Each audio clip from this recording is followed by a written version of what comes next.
হাসিনা সরকারের প্রতাপশালী মন্ত্রী ডক্টর হাসান মাহমুদকে বলা হতো ঠান্ডা মাথার ডাকাত।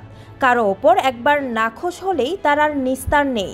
সাতঘাটের জল খাইয়ে ছাড়তেন তাকে। এ কারণে চট্টগ্রাম আওয়ামী লীগের নেতাকর্মীদের মধ্যে চাউর ছিল, তিনি ঠান্ডা মাথার ডাকাত। ক্ষমতাচ্যুত শেখ হাসিনার সরকারের প্রভাবশালী এই মন্ত্রী শুধু ভয় ছড়িয়ে ক্ষান্ত হননি, ক্ষমতার ছড়ি ঘুরিয়ে গড়েছেন সম্পদের পাহাড়। অথচ গেল সংসদ নির্বাচনের আগে দেওয়া হলফনামায় নিজেকে চট্টগ্রামের সবচেয়ে গরিব মন্ত্রী দাবি করেছিলেন। বাস্তবে তার উত্থানের গল্প পুরোটাই বিপরীত। উন্নয়ন প্রকল্পের নামে গেল 15.5 বছরে কামাই করেছেন হাজার কোটি টাকা, পাহাড় কেটে গড়েছেন বাংলো, জলাশয় ভরাট করে বানিয়েছেন রেস্তোরাঁ, রিসোর্ট। সম্পদে ফুলে ফেঁপে ওঠার এ যাত্রার সঙ্গী করেছেন স্ত্রী, মেয়ে ও ভাইদের। ক্ষমতার জাদুতে তারাও এক একজন টাকার কুমির। এলাকাবাসী বলেছেন, আওয়ামী লীগের শীর্ষস্থানীয় এই নেতার অর্থবিত্ত বেড়েছে রকেট গতিতে। নামে বেনামে সম্পদ গড়ার পাশাপাশি অবৈধ আয়ের অর্থের পুরোটাই পাচার করে দিয়েছেন কৌশলী হাসান।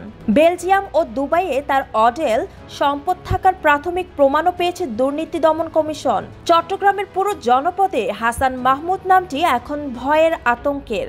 ইডেন বে কক্সবাজার সমুদ্র সৈকতের উপর নিজেদের একটি ঠিকানা। মাত্র 5 লাখ টাকায় আপনিও হয়ে যেতে পারেন এই হোটেলের মালিক। ইডেন বে, আ কনসার্ন অফ ভাইয়া হোটেলস। রাজধানীর পূর্বাঞ্চলে অন্তত 20 কোটি টাকা দামের 7 কাঠা জমি রয়েছে সাবেক এই মন্ত্রীর। চট্টগ্রাম নগরীতে 5.6 কাঠা জমির উপর হচ্ছে একটি দালান। রাঙ্গুনিয়ার পাদুয়ায় রয়েছে তার ডুপ্লেক্স বাড়ি। এই বাড়ির দাম অন্তত 20 কোটি টাকা।